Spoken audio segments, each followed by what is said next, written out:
کیونکہ اس میں اللہ رب العزت نے یہیں سے ذکر فرمایا آقا علیہ السلام کے معراج کا، فرمایا سبحان الذی، سبحان اسی تسبیح سے ہے، جس کی تسبیح کی جاتی ہے وہی سبحان ہے۔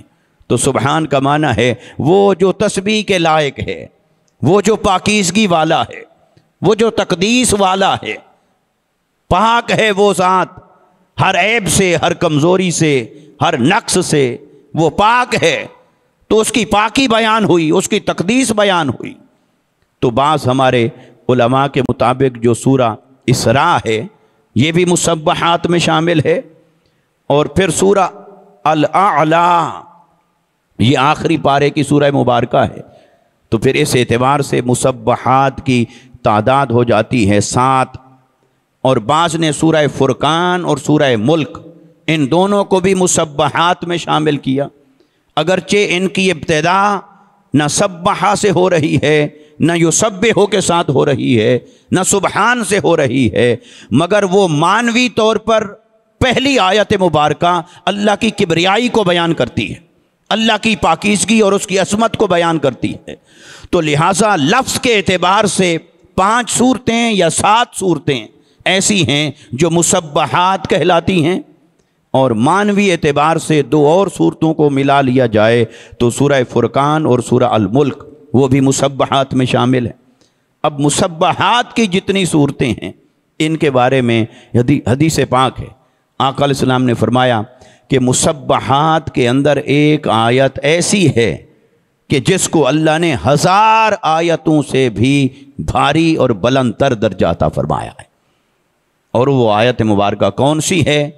اس میں اگرچہ اقوال مختلف ہیں، مگر اس میں ایک قول یہ ہے کہ وہ یہ آیت مبارکہ ہے هو الاول والآخر والظاہر والباطن، جو اللہ رب العزت کی صفات کا بیان کر رہی ہے۔ تو یہ آیت مبارکہ، تو اس کو کہا کہ یہ مسبحات کی وہ آیت ہے، مسبحات صورتوں کی وہ آیت ہے جسے اللہ رب العزت نے 1000 آیتوں سے فضیلت میں بلند رکھا ہے، اس کا درجہ رکھا۔